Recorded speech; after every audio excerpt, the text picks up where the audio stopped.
Welcome, everybody, to yet another goddamn horror podcast. I am one of your hosts. I am Ryan Danley, coming to you from a sunny Portland, Oregon. I took my dog to the dog park today. That was pretty exciting. And I'm still unemployed. So that's all I did today. Graham, are you still in Passover unemployment? Yeah, actually. So I went to take care of cats. How was instead. that? It was great, actually. Molly's been taking care of them, actually. I just went and watched because I was like, I watch somebody else do what I usually do. It was fun. But I also got to talk to, she's an old friend of ours, Katie. And I'm trying to get her on the show. She's very cool. But yeah, she said she'd be on the show and stuff. She's very cool. She's a horror model. Wow. Oh, shit. Yeah. But yeah, other than that, it's been pretty fucking boring. I'm a horror model too, as in people I know are horrified when they look at me and what I've done with my life. Jonas, what's going on the other side of Brooklyn? It's fucking hot. Yeah, dude, it was like 80 degrees today, and I had to go do stuff in the city. So no weather, dude. It was not. It was not a body positive temperature outside. Is what it was. I hate fat phobic weather. Dude, it was super fat phobic. It was just like it was like making fun of me for my titties and everything. It was bad. Like it was very bullying weather. I went to a restaurant last night and sat in a booth just because I apparently am into BDSM. Like I was like, I'm just gonna go sit in this booth, and like it was fine the first couple bites. And, for sure. And then once I got to like the bread portion, I was I fucked up. I fucked up. I'm like, no. Yeah. It's actually that's actually why Cracker Barrel doesn't have any booths in any of their restaurants. They know who their clientele is. They're like, we're not going to put those in here. Exactly. Should we keep our really amazing guests sitting here forever, or should we keep talking about absolutely nothing? I think we should probably. No, I got questions. Yeah, questions. All right. Coming to us from Rhode Island. First guest from Rhode Island. Can we give it up for the Rhode Island? Fuck yeah, man. Yeah, let's give it up for Rhode Island. Welcome to the show. Horror author Aaron Beauregard. What's going on, man? Hey, thanks, guys. First guest from Rhode Island, probably last. Thanks for having me. You know what? Now I'm all about Rhode Island. You know what I mean? Like I got to go in on the Rhode Island. Have you met the other 100 people in that state? Or like I don't know how cool. Yeah, we all live in the same neighborhood, dude. Yeah. So you write. Can we call this the splatter punk genre? Would you say that's pretty? Yeah, I think like people tend to classify you as a writer. I try not to, I try to let the people speak, and I think a lot of people will classify it as splatter punk or extreme horror. Yeah. Splatter Punk is a really cool name. I don't know where that came from. But it's in general. Awesome. Well, I mean, I'll let him answer. But like my take on it is, it's more. But there's a DIY ethic to Splatter Punk, right? Like, is it? Would you agree with that, Aaron? DIY, like do it yourself? Yeah, like people are. There's a lot of like self-publishing and a lot of things. Like independent. Oh yeah. Typically, yeah, you're not going to see the big publishers going for this stuff typically, but there are some pretty reputable smaller presses, that will publish it still. But I think that, you could look at a couple mainstream books and be like, well, that kind of has a splatterpunk correlation. It's just not really like classified like that. But, like Clive Barker, some of his work's considered, to be like of the splatterpunk or extreme horror stuff, but yeah, I think that's fair to say that, a lot of it is, at least now. Back in the day, you had like JF Gonzalez, who was a big name in splatterpunk. I mean, and those guys, obviously Edward Lee, there a lot of other people that were, put out by pretty solid, publishers. Sure. But yeah, not mainstream. I think it's fair to say it's like still kind of underground. Sure. Your books are very popular though on like the TikTok horror suggestions and things like that. The book that I see the most and I read is the Slob, and that really makes the rounds pretty. Would you say that's your most successful book? Is that?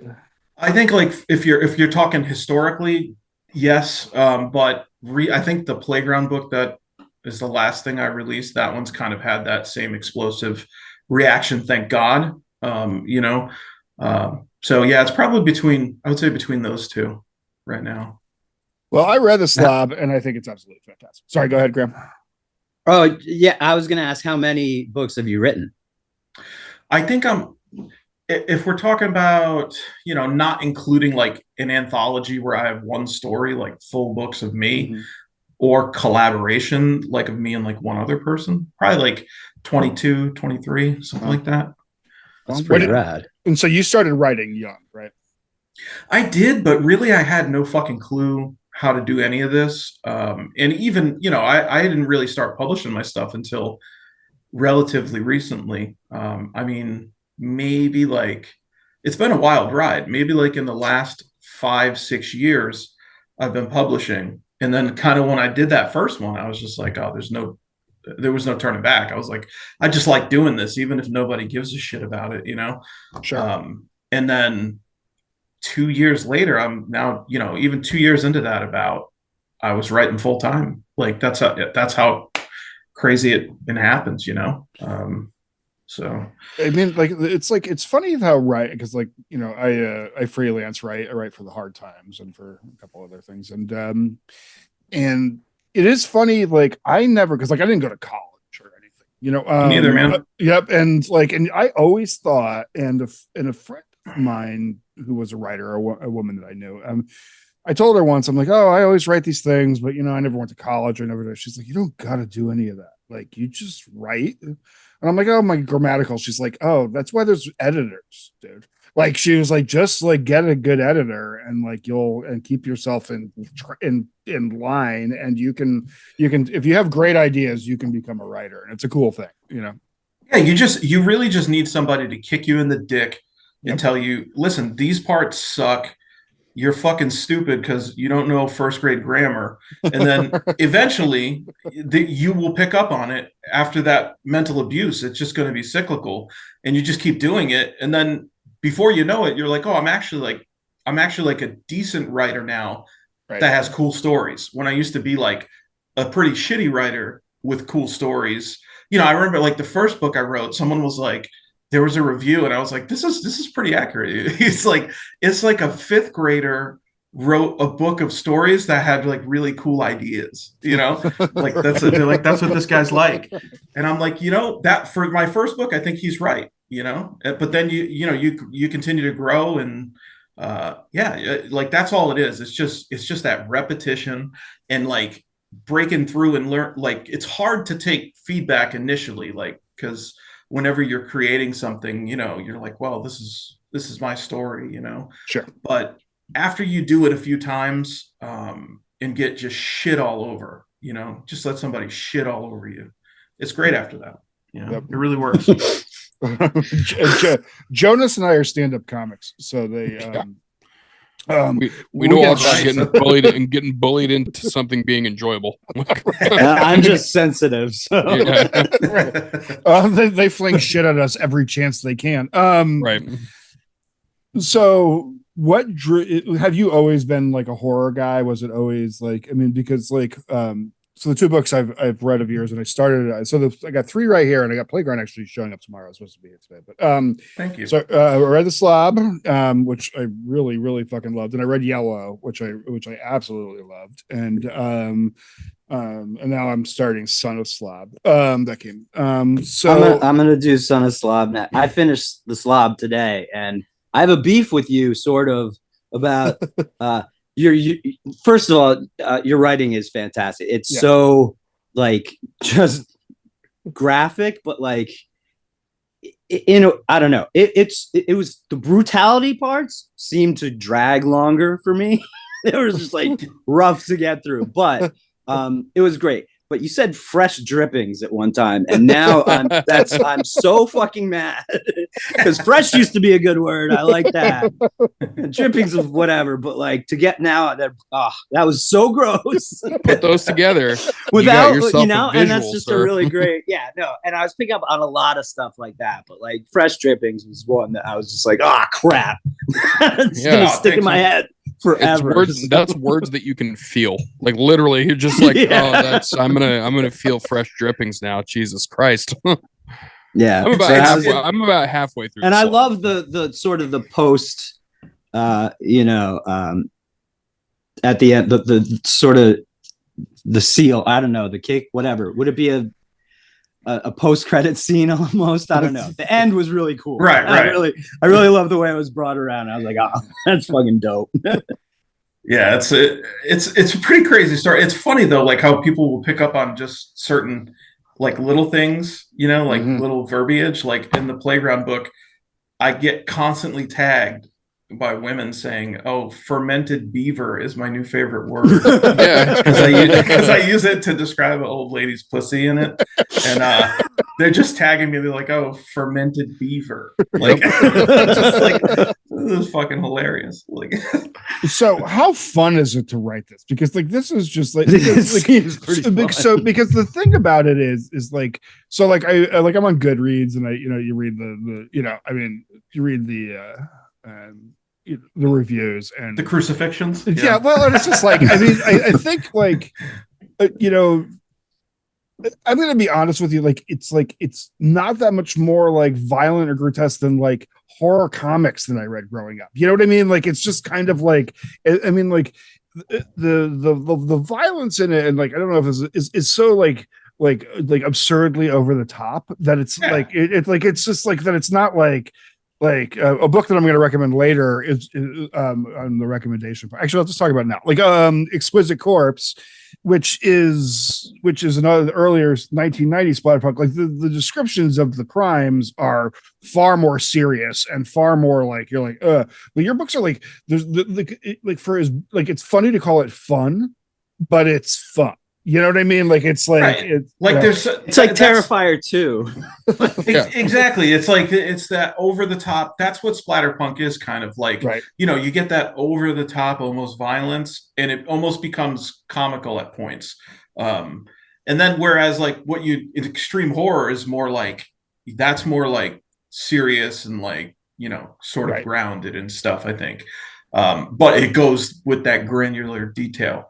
But yeah, I mean. And I love the bad reviews too, because I don't think like as a splatterpunk author or someone who writes extreme horror, even we're not supposed to have 5-star books. You know what I mean? Like if we're writing 5-star books, we're doing something wrong, right? Because we're supposed to be the outsiders, the underground fucking leeches.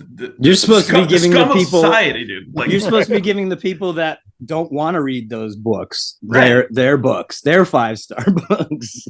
Oh, and that's the thing with TikTok, dude, is that like, a lot of people get recommendations for shit that they probably shouldn't be reading. And they don't understand the genre. So like I had a clip go viral recently. And it's great, even if people hate it, even if they're saying, people were saying he needs to be in jail. He needs to like literally like dead serious, like, oh, he needs to be in jail.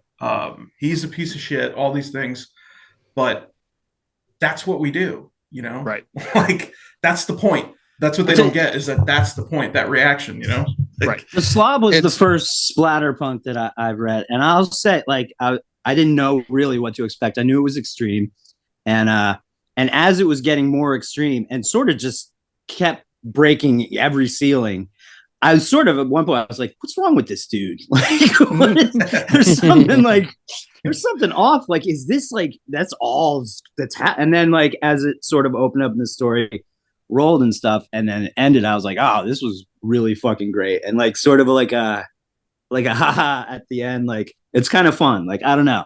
So yeah. Yeah. It's pretty ridiculous. I was like, I'm going to interview this guy later today. What the fuck?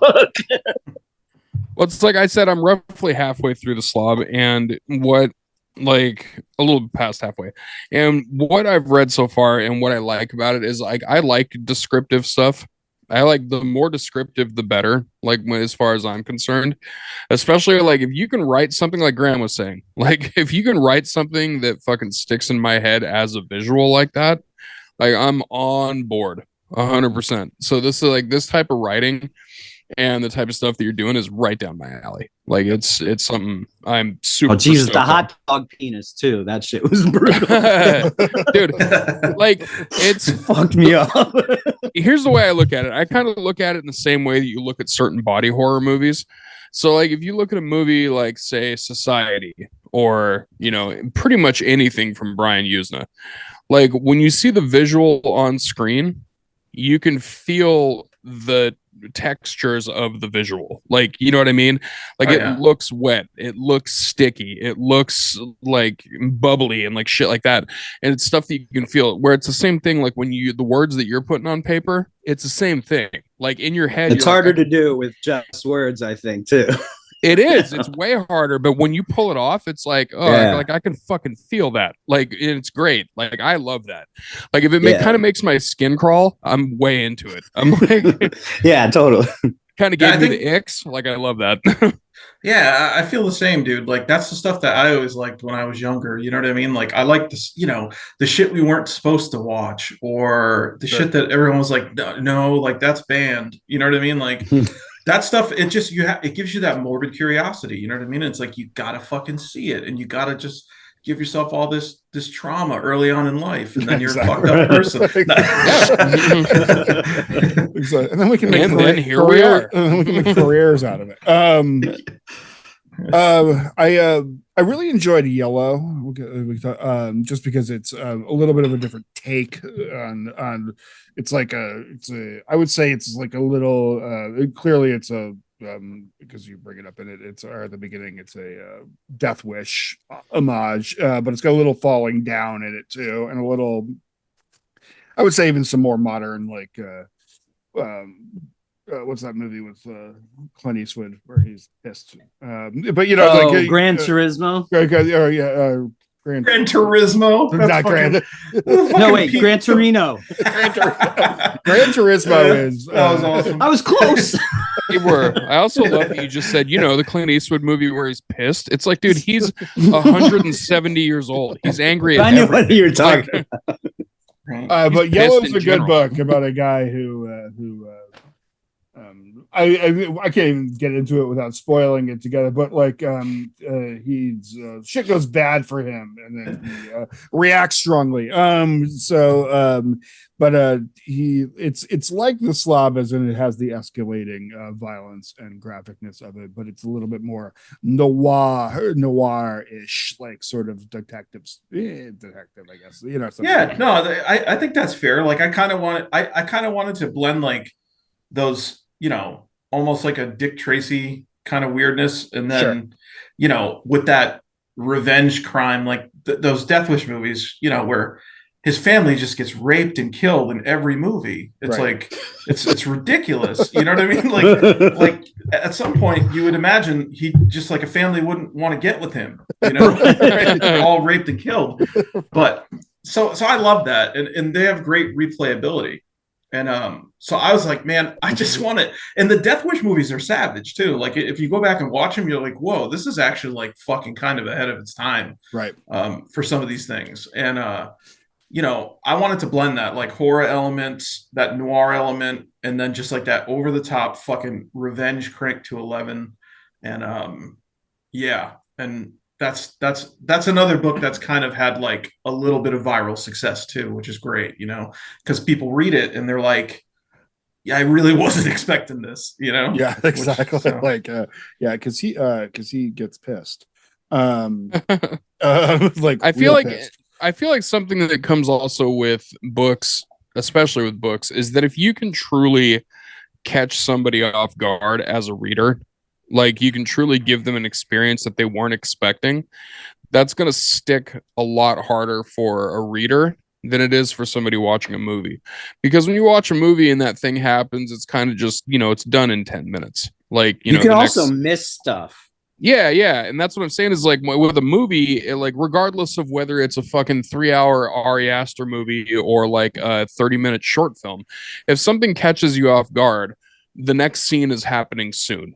So it kind of gives it that chance to almost kind of get, overshadowed by whatever's going to happen next.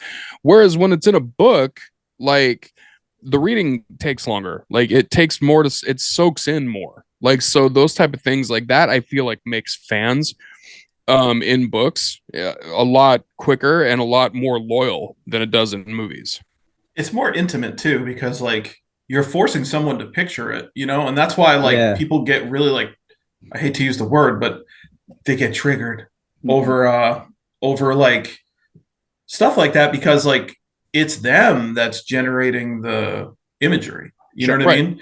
Whereas in the movie, it's like, okay, you saw it, somebody else put it together, but when you're reading, it's like you're putting it together, and that's a real weird, intimate thing For sure.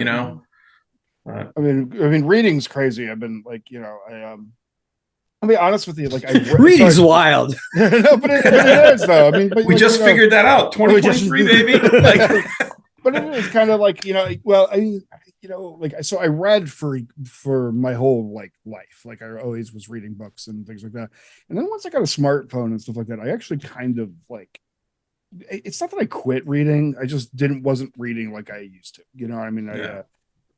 And I mean, it is what it is. But so this year I've decided to break down and like just really bust out some books. And holy shit, there's some great books out there. And like, and there's still lots of people writing books. And I really like that. Like we have a big, huge bookstore in Portland and called Powell's. And like I go there and it's still like filled with tons of new books and tons of great things and tons of different genres and how great that is. And it's really been fun for me to go back, get a bit almost like the break made me appreciate it more again, like that weird world that you live in when you're reading a book. You'll put the book down, you put the marker in it, and then you'll go do shit, but you're like living in that world too, and you're living in your real world. And like and fundamentally speaking, like what's like, and not to get like a hippy dippy on this, but like fundamentally speaking, like you're creating your own reality within the book, right? Like, so like you're thinking about it and you're in the book and you're creating what the world looks like in that book. And so for me, it's like a little bit like, it is fun to sort of like to tourist and visit, like, I mean, like when you're like, when I can picture the Slob's house, you know what I mean? And it's kind of fun to go there, you know what I mean? In this like safe way and like kind of like live in that world a little bit, even though that's not the funnest world, but it's fascinating, you know what I mean? So I really do appreciate all the, Also, sorry, I was just going to add something onto it. Yeah, go for it.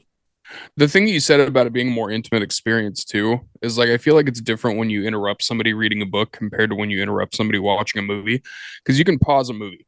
You can go make some dinner, you go take a shit, do whatever you need. Like, you can do that and then come back to the movie, everything's cool. But if you interrupt somebody while they're like entrenched in a book, the reaction very much is like, fuck off, I'm reading. Like, like get out of here. Like, I'm into it. Like, get away from me. Leave me alone. Like, can't you see I'm doing something that I never do? This is important. But one thing I do get like a lot of different messages every day from readers for all like various reasons. Usually it's just saying, kind things, and they're like, thank you, like this is, I'm really a fan of your work or whatever.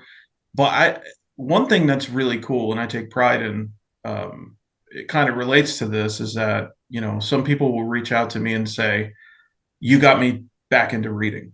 You know what I mean? Like I didn't know that there were books like this.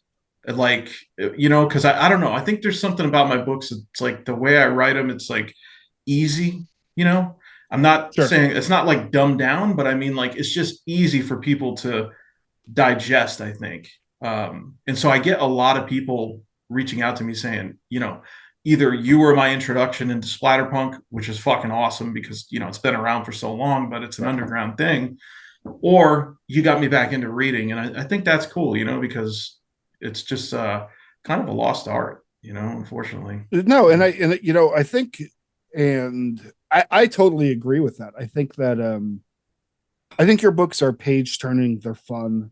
I mean, like Yellow isn't a short book.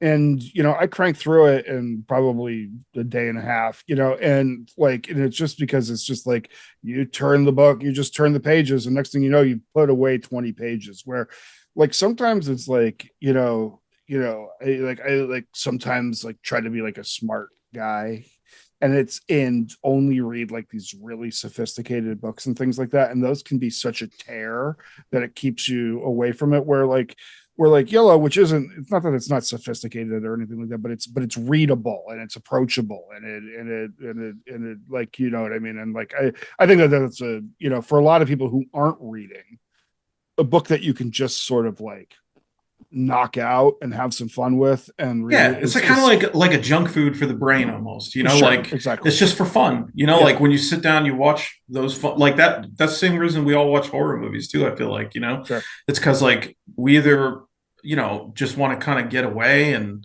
see something absurd, or we want to be scared. And that's a tough thing to do in literature too, is to actually like make people feel fear. That's not easy to do. And a lot of my books aren't really aimed at that so much. Like some of them, you know, I feel like will repulse people and disgust people. But you know, writing to build fear in someone, that's an art. And it's something I continue to work at. You know, I think I have some other stuff like The Cuck.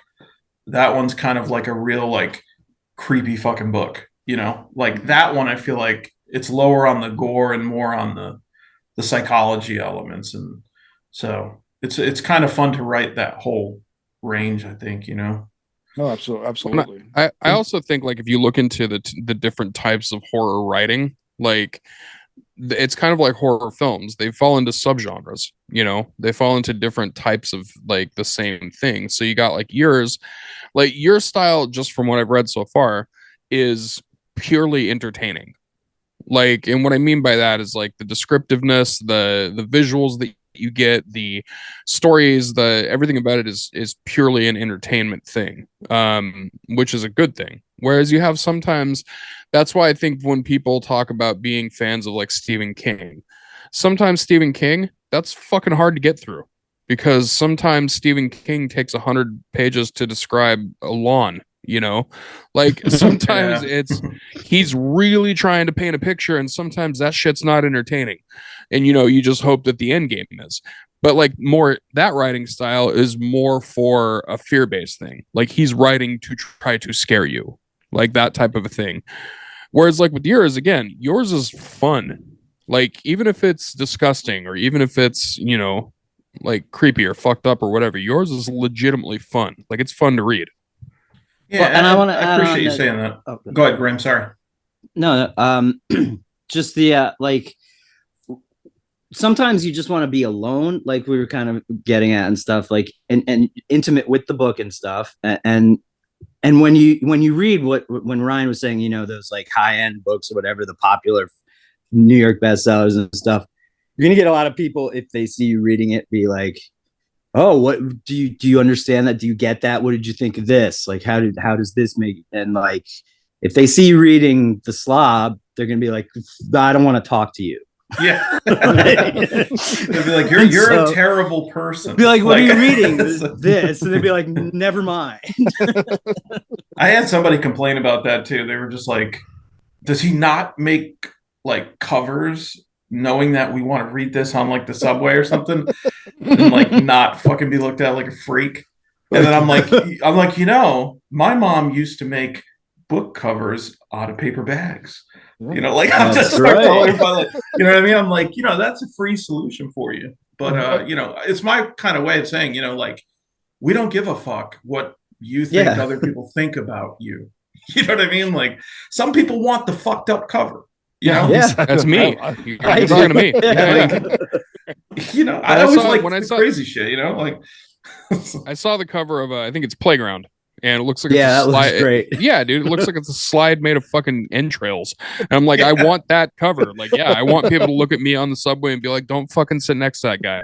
I take care of children as my job, as my day job. Like, I want to walk around reading that book at the playground. Like, I take care of them. And we're going to a playground. Like, so what kind of horror were you a VHS horror, like a VHS horror kid, or Oh, definitely. Yeah. I used to have a huge VHS collection. I was getting a lot of the clamshell cases of like old fucking like, Oh yeah, dude. Italian horror, like Torso, So all the Argento stuff. Pretty much, Tickled my nostalgia bone. yeah, Fulci, all the Fulci stuff. I was like paying like, stupid prices for that of like a nice VHS of that when I was a kid. That's what I was spending my money on. And you know, I think that all that stuff, influenced me tremendously. Just seeing how they didn't give a fuck, and I was like, this is what, this is. I like my whole thing is like I like horror without boundaries. When I put on a movie or when I open a book, I want to know that like I can go anywhere. You know what I mean? Like, sure. And that there's no okay, we can't do this. You know what I mean? Like, no, we're just gonna fucking go all the way, dude. And Yep. Not that every movie has to go all the way. I'm not saying that, but I like the feeling of knowing like that we can do that, and that the unexpected. Yeah, it could. There's plenty of movies that don't have a ton of gore or anything, horror movies that I fucking love too, Sure. But I'm just saying that was, especially when you're younger, I think, like I said, young guys, and we're all like probably around the same age, we all wanted to see that Faces of Death or whatever it might be, Well, you said you liked French extremism, and I kind of have a question for everybody. I don't know if everybody's seen it, but I just started Marianne on Netflix. Has anybody seen it? What that is. I have seen it. I've seen it. Okay. I'm in love with it. Yeah, okay, so it's very French, but I feel like it very much has a Spanish style of that's like, a series, right? Yeah. Okay, I've seen some of it. Yes. Yeah. So it's a. Does it have a Spanish like sort of vibe or like tone to it? I'm really getting one. I don't know. I think because I like that is so France to me. Yeah. Like the place that they are to me. Like, yeah. What do they call that area? That part of the. It's gore. That movie makes me. I kind of want to move to France, anyways. But it's just very gorgeous where they are, and that whole thing to me is what France looks like in my brain. So I didn't catch any other vibes of things like that. Well, it was like the cinematography and like just that style. I caught a Spanish vibe from it.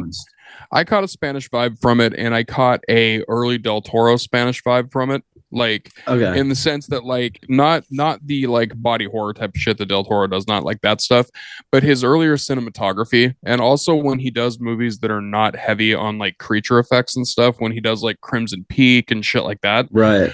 That type of thing. Also even like Devil's Backbone, but like that type of like cinematography, I for sure got out of that.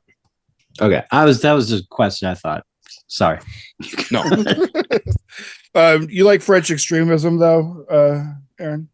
You were talking about that a little bit before. Yeah, man, I love that stuff. I like some of like the weird, that whole Dimension wave was pretty cool. Sure. When Dimension's doing those extreme Dimension films. Extreme, yeah. Yeah, that was a really kick-ass kind of series. Like they like Inside, that one was really fucking. That's a scary Inside's movie. Gnarly. Like that's like when that woman's outside looking through that glass. It's like, okay, this is like, it takes a lot for me to genuinely feel uncomfortable. And I was like, oh, I actually like feel uncomfortable here. It takes a lot for that to happen, So that's the American version, complete shit. Sure. Oh yeah. That's how that works. That's what they did with Martyrs too, right? Dude, I never saw the American one. Dude, the American version of Martyrs is catastrophically bad comparatively. It's so bad. But I had a French extremism question for you, because I'm actually really big into those movies, and there's a movie. So sometimes with those extreme movies, like I'll see it once and then I'll be like, I'm not quite sure how I feel about that, so I have to watch it a second time to kind of let it. Now that I've seen it the first time and I can kind of let things soak in, I need to watch it a second time just to see how I really feel about it. And there was a movie that Gaspar Noé did called Climax that was that movie for me. I watched it the first time and I literally walked out of the theater and go, what the fuck did I just watch? And then I watched it a second time and I was like, oh, this movie is brilliant and it's horrifying, but it's also beautiful. Have you ever seen Climax? No, I guess I'll have to check it out. That sounds. It's a. When was that from? Is that? I want to say it more was recent from. or- Yeah, it was relatively recent. It was like within the last 5 years, I think. 2015, maybe. Yeah, something like that. It's an A24 movie. It's it's an A24 movie, but it's very much a Gaspar Noé movie. So it's about a dance troupe in this like big church, this empty church, and it opens up with these amazing dance choreographed numbers, and then it just gets fucked up. he basically, like, the best way to do it without any spoilers is that it's a big dance troupe that's in the place, like he was saying, in like a big church or a big school overnight, because they just got done with like a big thing. So it's kind of like they're blowing off steam now. And it goes from them being at a dance troupe party to Gaspar Noé basically taking you through every single one of their nightmares individually, but all at the same time. And there's like nothing supernatural about it, nothing like that. It's all very based in realism. And I think it's because of that type of French extremism direction type that it makes it and horrifying. it's mostly one shot, isn't it? A lot of it is. Yeah, a lot of it is. But it's like it's real long shots, real fucked up stuff. It's gorgeous and it's horrifying. So it's one of those ones that's just like, yeah. I feel like if you like French extremism, it's not even super gory. There's only a couple of scenes that have any gore in it. It's all very just psychologically super fucked up, but very well done. Yeah, and that's just as good, the psychological elements. I think it's funny though. You say that sometimes you got to take a second look at it. I was like that when I saw Evil Dead, the remake. When I was just like, there was no way I was going to walk out of the theater satisfied when I went. I went to the theater to see it. I'm just like, in my head, I'm like, oh, this will be awesome, but in my heart, I know I'm just going to not fucking like it. Right. And then literally like maybe a year or two ago, I finally rewatched it for the first time since seeing it in the theater, and I was like, man, this is great, because I didn't have so much emotional investment in it. You know what I mean? I was like, man, that was fucking awesome. Like, I probably would have watched that 10 more times in the interim. It's really had good. I not been a fucking emotional pussy about it, like it is kind of a brilliant retelling of a movie that people are very precious about, like me and myself included, But that, like, I remember when I watched that too, because I remember when I saw the trailer, I was like, "Oh fuck, they're going serious on this one. Like, that's going to be interesting." Yeah, there was no comedy. It stripped every funny bone. Yeah. And then I walked out of the theater with my friend that I was seeing it with, and my friend kind of looked at me. He goes, "I don't think I liked it." And I was like, "I fucking loved that." I think that movie was actually the one where I was like, you know what? Fuck everybody getting upset about remakes. Like, remake everything. Yeah. I was like, I am totally fine with remakes because they're not ruining the old movie. And I like to see what other people would do with that story, because most stories are just retelling of old stories anyway. Yeah, if it's shit, it's shit, and you don't have to watch it. No big deal. Right. And if it's a sequel, that's kind of different. Like, it's weird then, because like it's attached kind of directly to it. True. But like, I'll say, Hills Have Eyes, I thought that was like better than the original, and that it was like one of the greatest remakes of all time. I was like, this is an incredible movie. I actually really like the Hills Have Eyes remake, because they took out all of like the camp. And I like the Hills Have Eyes because like I'm sort of like Michael Berryman, because I'm contractually bound to liking that movie. As a horror fan, like, you have to like it. But like, if you really watch that movie, it's legendary. It's a lot of it's boring, and like the dogs and them like living and the whole like it's very boring. Them drama.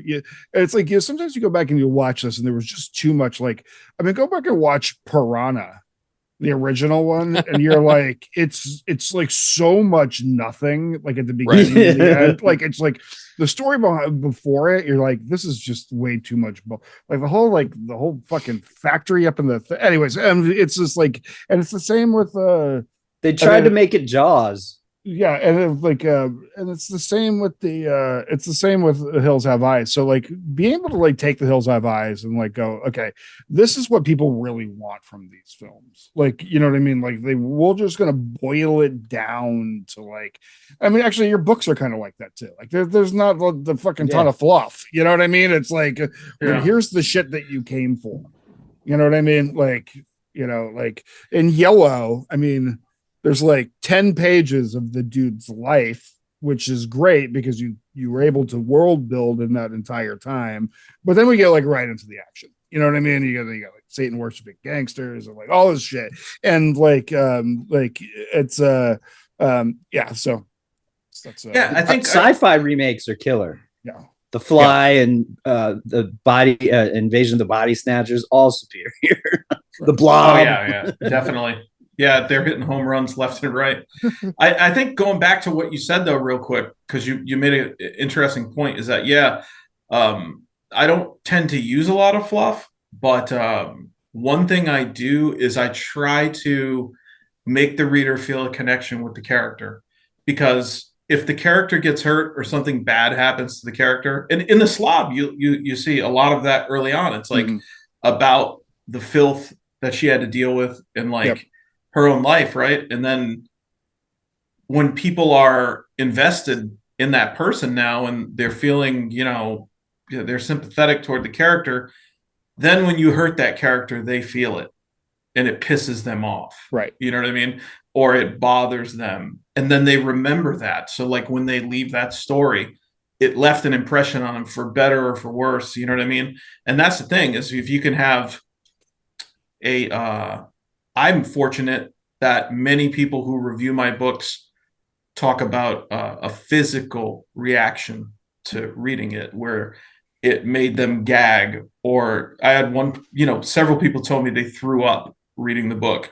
I love that. And then, or that like in Playground, a lot of people said that they cry at the ending. And like, it's crazy because in the beginning, you hear everybody like going nuts and they're like, this is fucking disgusting. Like I wanted to fucking throw up like at about the, 30% mark of the book or something. And then at the end, those same people are in tears. Like if you could do that and have that pendulum swing of emotion, then you fucking have them, you know? And I think character development is the most important part of horror. I think you could probably maybe say that. I don't think it is in comedy or anything. I think you could make an argument for other things, but I think it's the most important thing in horror. And I think it's more often the most looked too. Overlooked. Character arc for sure. And it's like, and the thing is, like, as you write more, you get more experience. And it's like, by the time I got to Playground, which like I'm past 20 books now it's not just one character arc I'm dealing with. I'm actually like putting multiple arcs in there, and you're seeing a metamorphosis of people, both antagonists and protagonists. And that's what you want to see. You don't want like a static character that like, oh, he was the fucking same as he was on page 1 as page 100. You know what I mean? Like it's like life. You have to evolve. And people see through that and they get bored if you're not, because it doesn't feel real if you're not doing that, Yeah. And I think that can like, and it's what separates like a good horror movie from a great horror movie is that kind of stuff. I mean, like you take like Train to Busan, which I think is like one of my favorite movies of all time. And that's a good one. Yeah. Yeah. Like when the big guy, when he dies, spoiler alert, I suppose. When he dies, like you feel it, you know what I mean? Like you're like bummed. And that movie takes very few prisoners, you know what I mean? And like, and I mean, they kill them all, and like, when he dies, you're like bummed because like they built him enough to he's a great actor, you know what I mean? And he's in all the Marvel shit and everything now, but like he's when he dies, you're like, oh, holy fuck. Like that. I feel because that dude was like a real dude. You know what I mean? Like he was like he was like saving motherfuckers and like doing the whole, you know, like he was like the dude, you know, and he dies and you're like, oh, like where I would go, you know, I mean, I've never like, I love slasher movies, but like I've never given a fuck about anybody who's been killed. Right. In a slasher Those, movie. that shit's fun as hell. Like, Yeah, I mean, like disposable people. Right. They're just like, right. Where yeah, like, there's places for that. Absolutely. Exactly. But even the slashers, you kind of want at least to root for the final girl or something, you know? Right. You always have the final girl that you attach to, but everybody else is just knife fodder. Yeah. Like, just like, you know what? Hack those fucking people up, but don't touch them. Like, you know, it's that type of thing. There was something I wanted to... What's that? I was just gonna say the final girl can get lost in the wash sometimes too, and like you just have these degenerates rooting for the slasher, and that's all they give a fuck. Oh, yeah. And they're just yay, you know. So, but you would hope to have a good final girl. There was this is funny that you bring that up. There was a movie that's probably one of my favorite slashers that I still feel like is kind of underappreciated. Did not give a fuck about the final girl, but man, did I love the actual villain, and that was Laid to Rest. Oh, so good. Dude, every time Chrome Skull showed up, I'm like, yeah, kill all of those fucking people. All of them. Like, Chrome Skull's from Rhode Island, dude, just so you know. Hell yeah. Oh yeah, love that. Yeah. That's super cool. Dude, that's one of those like, it unfortunately it's not franchise, but it's like, even dude, the sequel is even more brutal than the first one. And it's just I like, haven't seen the sequel. I have the first one. The effects are incredible in those movies too. Yeah. Yeah, and it's a low budget film. Like, it's straight up as a low budget film. And the second one, Graham, this is it's one of the weapons is like a fucking, like, they get really creative with the weapons in the second one instead of it just being like a crazy knife. One of the weapons is like a frisbee, but like a metal one that has knives attached to it. So like they get super crazy. So it's a hippie throwing star. Kind of, yeah. It's like it's like the forbidden frisbee golf. But this one of the things I wanted to mention about your writing that I think is kind of like cool translation wise. This is at least what I visualize when I read the books. If somebody was going to translate your books to a movie and have like the visual style there, what it reminds me of in my own head is the movie Demon Knight. Oh, the Tales from the Crypt movie. Yeah. Oh yeah, those are fun. Yeah. So like, and I know Tales from the Crypt obviously is a comic book and it's like, you know, that type of thing, but the parts of it when it shows the nasty stuff, when it shows the demons, when it shows the people transforming into these things, the visual translation of it is kind of like what I was going back to before. Like, when you see those demons on screen, they look sticky and slimy and like it's all the things that like you can feel almost like that thing in your gut where you're like, ugh, like it's that grossness that you feel. But also at the same time, it's kind of like you're rooting for it too. You're like, I want to see the fucking carnage now. Like, and that's what, so like I said, I'm only about halfway, a little over halfway through the Slob, but so far that's what it's doing to my brain. So, oh, good. Then I've done my job. But yeah, you should be able to smell it, you know. And I love Tales from the Crypt. You know, Tales from the Crypt's fucking amazing. I have all 7 seasons on DVD too. But nice. I just, you know, that to me, I just love those. Like, when I write short stories, I want to write like Tales from the Crypt. You know what I mean? Right. Yeah. Get you to understand those characters pretty quick, because that's what you got to do in short stories. And then there's something that should happen that you have no fucking clue is about to happen. And that's why Tales from the Crypt was great, you know? And and that they didn't pull any punches either, and they didn't give a fuck, and they'll saw somebody in half or do whatever they want, you know? Right. Well, yeah, it's like in Demon Knight when Billy Zane turns around and punches the guy in the face, quote unquote, but he really punches a hole straight through his head. Everybody in the theater was like, what the fuck? Like, amazing. Yeah. So you got Playground is out. What else you got coming up? I'm on the verge of releasing a series called Morbid Curiosities, which is it's a 3-book series, and they can be read independently, but they are interconnected. So if you read them all, it's fluid. But basically, that is inspired, and that entire series is dedicated to Rod Serling. And it's pretty much like, imagine the Twilight Zone, but if we could go, you know, a Serbian film on it, you know what I mean? Sure.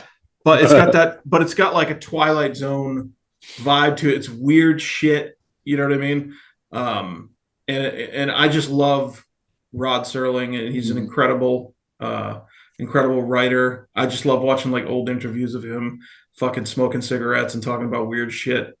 So that was a huge influence for me, and this was sort of, my nod to that kind of more weird stuff, but while staying true to myself, if that makes sense. Sure. Yeah. So that's Morbid Curiosities. The first book's called Came with the Frame, and that's going to be probably released within the next month, I'd say. Cool. Good for you, man.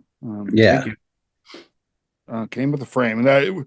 Where is the best? Like, so probably most people buy, the shit off of Amazon. Where's the best place to buy things from you? Where do you prefer people buy it from?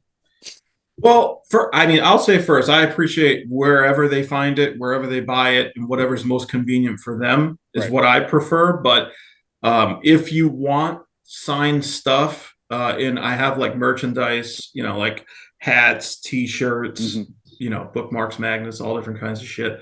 And I also do like limited hardcover runs directly through my website, and that's abhorror.com, just like the first two letters of the alphabet, AB Horror.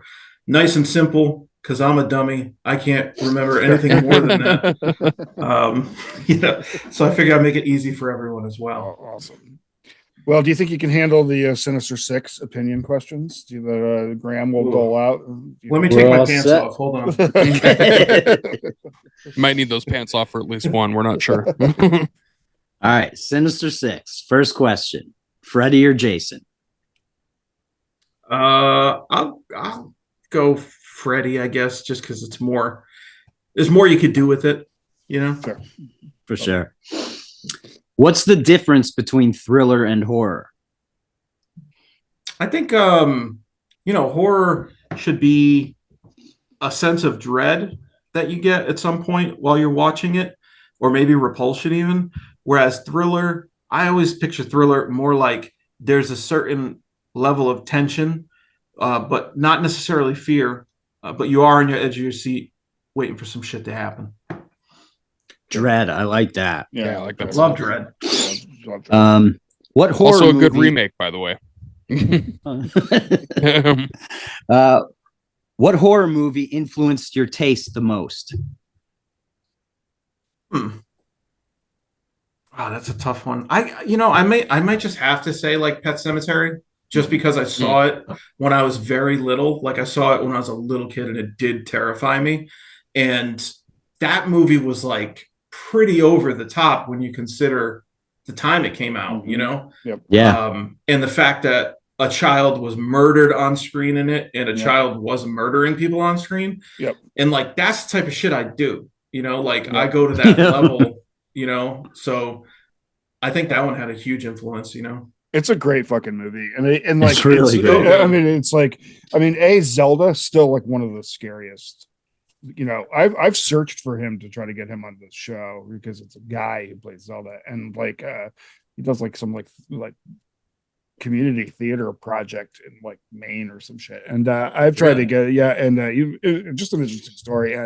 But Zelda's terrifying. The movie is like, it is what it is. But everybody does. Woman directed. The cut on the Achilles heel is never going to leave my fucking head. Just great horror. And well, he not only does he get the Achilles heel, but he also gets the the Glasgow Smile deal. And like, you know what I mean? And such good horror. You know what I mean? Like the sister in the bed too. That was what real got when her fucking, she's all like malnourished and shit and just like sickly. Yeah. And I was that really stuck with me. And I don't know. I just, when you watch that as a kid, you don't really understand the grief elements, as much as you do when you're an adult. And it's just like, it's very fucking profound. Some of the grief that it deals with, Yeah. That book is really good on that stuff. I've been a Stephen King fan my whole life. And so it's just,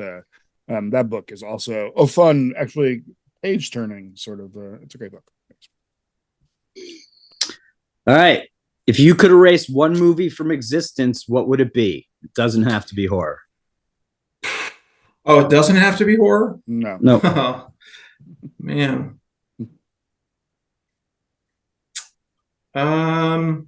This is our hardest question. It's really hard because there's so many, but I'm just gonna go with one of the two.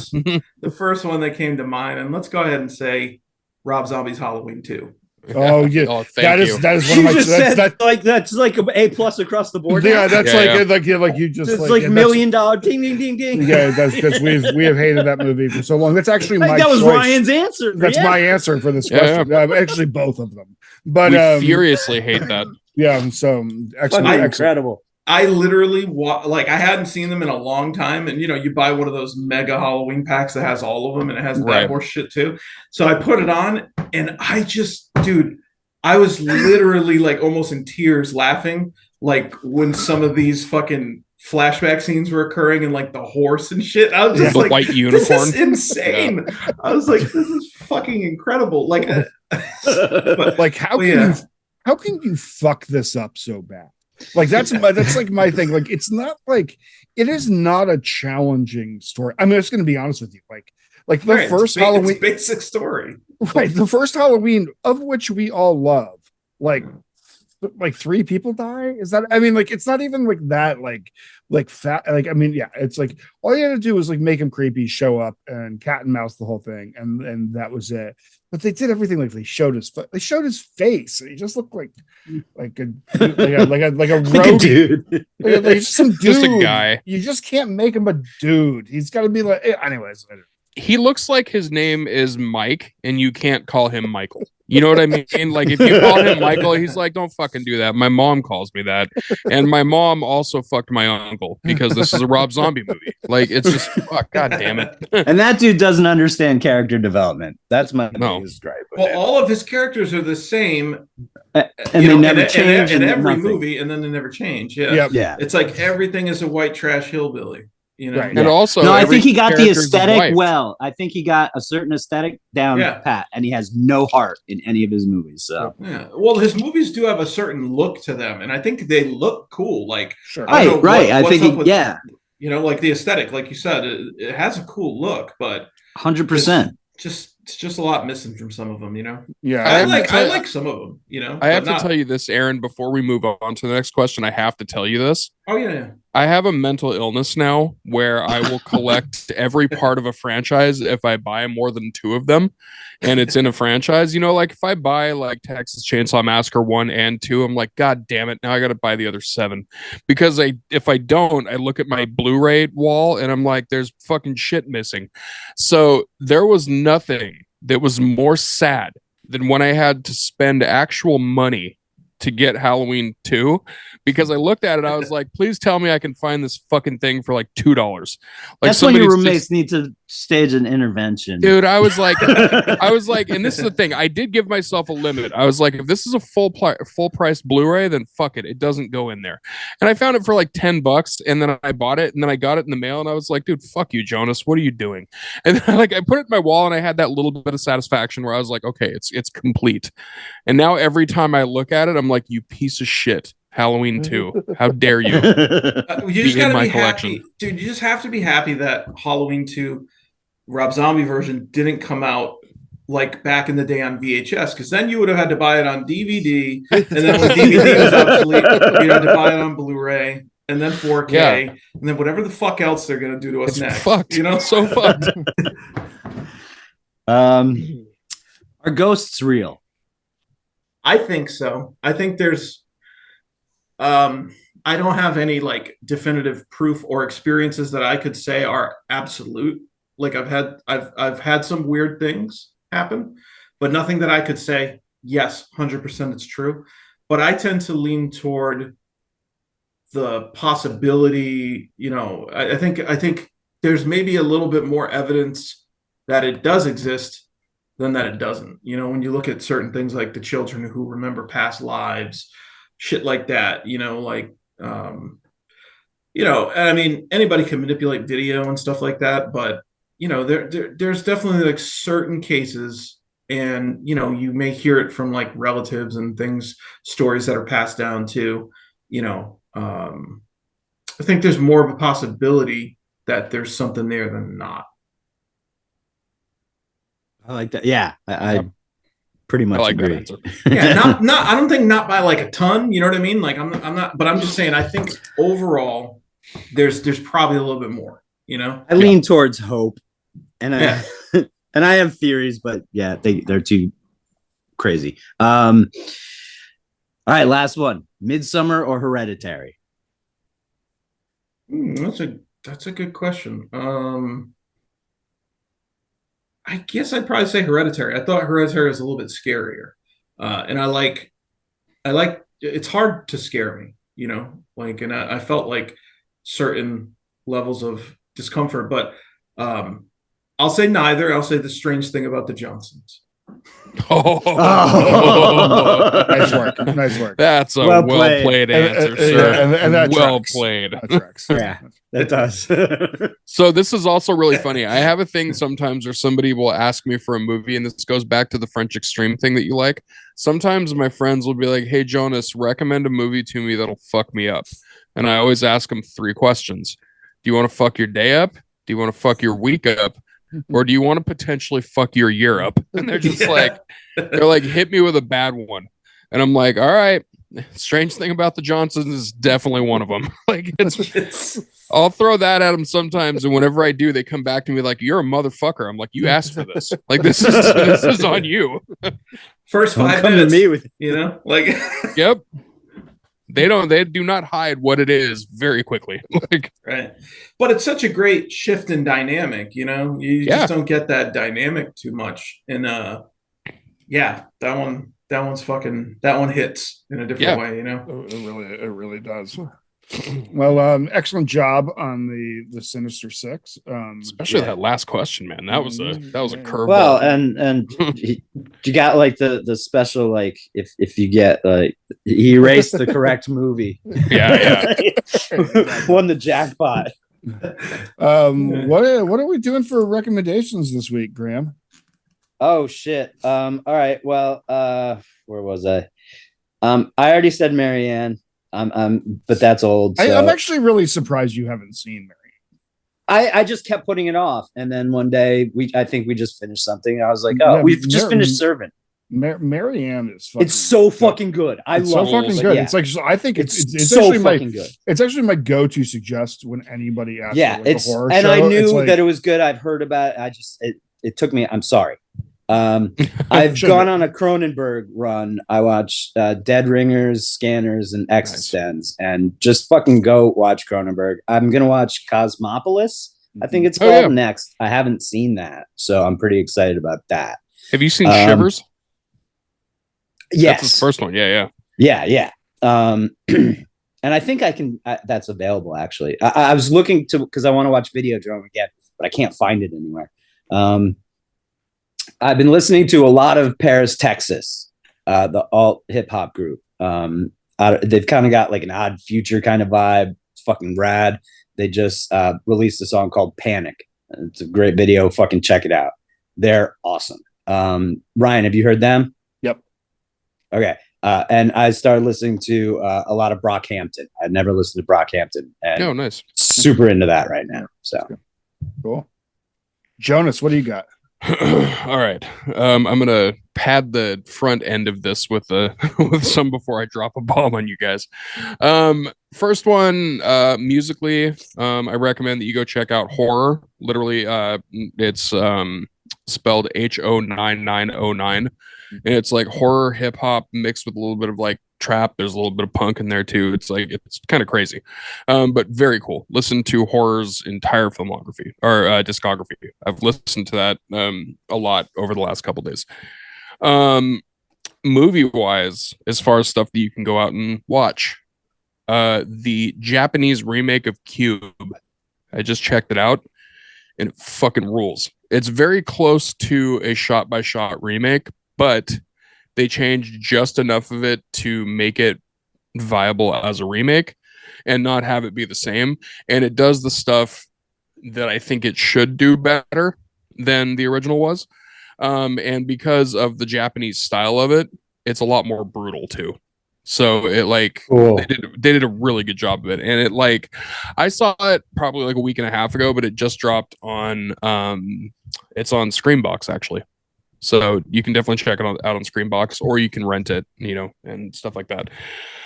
So that's for those. So for my physical media ones, I'm going to do two of them. I was only going to do one, and I was just going to drop that bomb on you and then leave it at that. But because we were talking about Pet Cemetery, I want to bring this one up. So this one is it's the Pet Cemetery Mondo edition, and it's actually a steelbook, and it's a 4K, and it fucking rules. Like as far as like steelbooks go, and as far as like 4Ks and stuff go, it's a really, really good transfer, and you can still get it for like a good price. A lot of the Mondo ones are super expensive, but this one you can still get for like a really good price. The artwork's really cool in it. A lot of cool special features. It's actually a 30th anniversary edition. I think you can still get this one for like $25 online, $25-30. Way worth it. So now this one might break up the podcast. This is a movie. Here we go. We're gonna start fighting. This is a movie that I only said that I would buy a physical edition of if a good edition came out of it. And it's because it actually is one of the only Rob Zombie movies that I like. And it's the 20th anniversary edition of House of a Thousand Corpses. Yeah. Now, the reason I got it, honestly, here's the reason I got it. The movie itself, it's cool. It's fine. Like, I actually like it. And I also did get to see the original cut of it when Rob Zombie was like shopping that out. So I know what the movie was supposed to be. But also, it's got so much cool shit in it. Like, it's got an art book in there. It's got fucking art cards. That's like a straight up comic book. Most of it is for all the other shit that's in it. The actual movie and like the artwork and stuff like that's cool, but all the other shit that's in it is also really fucking cool. It would actually be way better if it was just empty of the movie. It would be. If there was actually no Blu-ray in there and it was just like the art stuff, that would be dope. Will I ever put that Blu-ray into my Blu-ray player? Probably fucking not, to be honest with you. All the other stuff, though, is actually worth it. And it really wasn't expensive at all. If it would have been anything over like $25, I wouldn't have fucking done it. But it was like $24. So it's a cool edition. HSN. Dude, listen, if you actually do like, if you like House of a Thousand Corpses, that is the only fucking edition that I would ever get. Because I think anything else is like insanely expensive. But that was a cool fucking edition. So I would say get that. Cool. Proud of you. My book of the week, I brought it up earlier. This week, I'm going to recommend Exquisite Corpse. You a fan of this, Aaron? Yeah. Oh, yeah. That's a good one. I like Exquisite Corpse because, so if you're into serial killers, this was a very great serial killer book. I won't get too into it. The thing that I like about this book, and it's something that doesn't happen rarely and can rarely not be done, is it flips between first person and third person, which I kind of like the willingness to sort of fuck with those sorts of things. You know what I mean? Like, so Poppy Z. Bright wrote it. I think Poppy Z. Bright goes by Billy Martin now. But this book is very good. It came out like 96. It's sort of considered sort of a classic of the genre, but the violence in it is very serious and it's very good, very well written. And anybody who's a fan of like Dahmer shit or anything like that will ultimately love this. He got the deal to write this, the idea to write this book after hearing that Dahmer was autopsied still in leg shackles. They were so terrified of Jeffrey Dahmer that when they autopsied him, he was still in leg shackles, and that kind of gave the idea for this book. So Exquisite Corpse by Poppy Z. Bright, strongly suggest it. Movie wise, I'm gonna actually, to talk Cronenberg, I'm gonna actually recommend the Soska Sisters Rabbit. I just rewatched it and I really, really enjoyed it. They killed it with that one. It's actually probably my favorite. Like they simply just did a really great job with that. Soska Sisters rule. Yeah, they really do. I rewatched Legion, which I actually kind of liked. I don't know. I kind of get into that like weird. Like, I've come so close to rewatching that, and I just haven't. it's actually like, I mean, like it's like an action movie with like like shooting angels, which is kind of an interesting idea. But like I kind of get into that, like Gabriel and Michael and Lucifer, I'm like not as a not religious person. I kind of look at all that stuff as like kind of fun folklore, and like and the idea that the angels are coming to destroy the earth and everything like that is always kind of fascinating with me. I liked it. The old lady at the beginning, Gladys, going ape shit in that diner. One of my like favorite like horror scenes. Like there's just something about like an old lady with sharp teeth climbing on a ceiling. You know what I mean? That's kind of fun. And then this isn't a recommendation, but this is just a weird thing to ponder. Is I watched Ghost Ship again, and that's from 2001. And boy, man, the early 2000s, a weird fucking time for horror movies. I gotta tell you, like it was weird as fuck. Like it's just like I don't know, like I don't know. It was the Ghost Ship and Phantoms and all that. Like, just that era was just like like when they like all those like when they have like lots of glossy movies. They're all kind of glossy. What's that movie with Harrison Ford with the dead woman in the lake? I can't remember. What Lies Beneath? What Lies Beneath, or like Stir of Echoes, or any like all of that shit from the that 13 era. Ghosts remake. The 13 Ghosts remake though is dope. So it is, but it was the same flavor of movie. Yeah, for sure. Dark Blue Sea. No, Deep Blue Sea. Deep Blue Sea. Deep Blue Sea. So all of that shit, like, it just kind of got me in this weird, like, nostalgic good, because like it also like made me think of like how terrible the early 2000s were for music and shit. Also, and I can't believe Graham didn't say it. I'm going to say it lastly for TV. Watch Beef. If you haven't saving it for you. Okay, if you haven't watched Beef, rules. Watch Beef. It's an A24. Not horror, but it's fucking rad. It's not horror, but like it's great. And Stephen Hume is in it, and Ollie Wong freaking kills it, and the acting's very good, and the whole thing is just it's a I don't know, it's a good romp. You know what I mean? So, anyways, Aaron, what do you got? Well, for music, I've been listening to. I listen to a lot of horror synthwave stuff only because, like Dance of the Dead, because that's easy to write to. There's not a lot of lyrics in it. Sure. Dance with the Dead rules. Yeah, that stuff's great. And it's it's pretty retro, which is nice too. And I also have several of John Carpenter's Lost Themes records. I recommend those. Those are just like, if you're a fan of John Carpenter's scores, these are just kind of like themes that never made it to the movies, but they're really cool. So that's a high recommendation. As far as movies go, I would say if you haven't seen The Sadness, that's a good one. If you're looking for like sort of the genre that I write, maybe how that would translate on the screen, that movie gives people in our genre hope that maybe more stuff can be done. Sure. And we spoke to the director, Rob Jabaz. Yeah.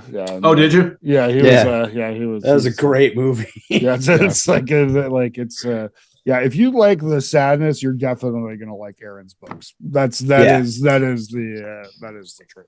I told a couple of my friends, just real quick on this. Tell me if you agree with this, Aaron. I told a couple of my friends that the first part of the movie that told me that they were not fucking around when it came to like realism and getting things accurate was when the first guy jumps off of the building and he hits the ground.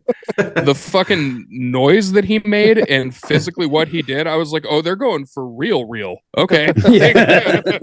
Shit just popped off. It did not feel like your average zombie movie, which is great. Because those we know that trope's been done to death. But so even if you heard it was a zombie movie, give it a look, because it's a fresh sort of take. And outside of the horror, I would go ahead and recommend 1997's Double Dragon, as I watched that last Sunday. Nice. Shockingly holds up. I was like, this is actually fucking really fun. I thought it was going to be god awful. Yeah. I was just watching out of morbid curiosity, because all video game movies of that era were trash. Sure. Street Fighter. Have there been? I guess now you can say The Last of Us, but what was a good video game movie? It's crazy. Like, Uwe Boll made all these terrible films. Like, did you guys ever watch any of Yui's stuff? Oh yeah. I love Yui though. I love all his Rampage movies. Yep. I love that, like, he did a boxing charity match with people who talk shit about his movies, and they didn't know that he was like a professional boxer, and he just like fucking beat the shit out of them in the ring. Yeah. Dude. Like, the guy's fucking hilarious. housed him. Yeah, It was great. Yep. The Rampage movies are actually solid. I like those. They are. I like those. I like the energy that he gets in that movie for the ability, the coldness and the heartlessness of it. It's just like you constantly want the lead guy, whatever his name is, to Brendan Fletcher. Yeah, to do the right thing, and he never does. And No. but you're also kind of like oddly rooting for him. It's a beautiful like I watched the first one and it was a hard watch, and I was like, by the end I was like, I think during it I was like, fuck you, Ryan and Jonas, for telling me what, this is not fun. And then by the end I was like, I gotta see these other ones. Yep. I honestly do feel like it does a pretty good job of putting you next to like a person who's about to snap and do a shooting though. Yeah, like, for sure. Yeah. For sure. Like there's it definitely had that vibe. That's what I feel every time I think about it. No, I'm just kidding. But and then I'll say I did do one more flashback movie with my wife, and we watched Encino Man, or in the UK it may be known as California Man. So Brendan Fraser, incredible. Pauly Shore, incredible. Yes. So. Did you have to prep yourself to watch The Whale by watching Brendan Fraser and Encino Man first? I haven't watched The Whale yet, but I've heard very good things. I've heard great. it's like kind of a depressor though, so I don't. It's depressing. I got to get myself ready for it. It's a sad boy movie for sure. Yeah. So I gotta wait for the right moment to hate myself. I haven't watched it either. I think I might skip it. I don't know. It's an incredible movie, though, right? I've been celebrating Fraser for Doom Patrol for years before this whale stuff, so I don't feel obligated. Last thing, because I know we were doing a physical media, and I just happen to have this near me. It's the novelization of Jeff Strand. Fuck yeah! Attack of the Killer Tomatoes. That is so rad. So that is really cool. Jeff's actually a friend of mine. I've met him a few times at Scares That Care. He's an incredible guy. Hilarious. I saw him do a reading one time, and you would have thought it was stand-up comedy. The way he just held the room in his hand, and I was literally crying. And this guy's fucking hilarious. He was the perfect guy to write this book. So I strung it. You may not have heard of that there was a novelization. It's relatively new, but get Jeff Strand's novelization of Attack of the Killer Tomatoes. You will not regret it. You will be laughing your ass off. I'm totally gonna buy it. Yeah, me too. That was fucking putting that down right now. Well, Aaron, I think if you like Jeff's work too, you will fucking love his other books. He's a phenomenal writer. Phenomenal writer. I'm way down for it. Oh, Aaron, thank you so much for joining us, and thank you for writing the books that you do and the fun that it is. We really do appreciate it, keeping that horror alive, and I'm so glad that it's found you so well. And thanks for making time for us. Yeah, no problem. Thanks for having me. And I just appreciate it. It's been fun. Cool. Thanks for all the listeners too. Let's see real quick before we go. I gotta get the where are I got the read the Army of the Goddamn. So we have a Patreon, people. Go sign up for the Patreon. We have $1 a month. $1. That's just saying thank you. And then you become for the $1. Did they get it for the $1? Yeah. They still get the Grindhouse episodes and stuff. Yeah, they get it for that. Cool. Yeah. All right, but become a member of the Army of the Goddamned, just like Jason Daniels, Jake Jolly, Ron Canavla, Kristen Pearl, Manny Velasquez, Coleman Rosenberg, Drew Muldowney, Stephanie Gurley, Katie Viking, Chris Fortune, Alan Graham, Bacon Bits the Cat, Angela, and Jasmine Pettit. Fuck yeah. Yeah, Jasmine's right. United States coming to number 1, UK still holding in at number 2, Canada still at number 3, New Zealand still holding over Australia. Thank you very much, New Zealand, for your early. We actually got we were like 124th movie review listened podcast in all of New Zealand. So thank you, New Zealand, for all of your support. We've all then Germany comes in next. We actually do really well in Germany. So thank you so much for everybody in Germany for listening to us. It's a really great thing. Sweden in there, Turks and Caicos Islands, Mexico, India, Netherlands, France, Puerto Rico, Taiwan, Brazil, Switzerland, Czech Republic, Spain, and Ireland. Oh, and Poland makes the thing. So holy shit. All over the fucking world, man. That frightens me. Like I don't know what to do with all this power. Thank you everybody for listening and tuning in. If you struggle in this world, reach out. We all take care of yourself. We all do this together. And thank you all for being here with us. Go read more books. Go check out Aaron's books. And between when the next time I see you, please go start some fires and break some glass. Thank you very much.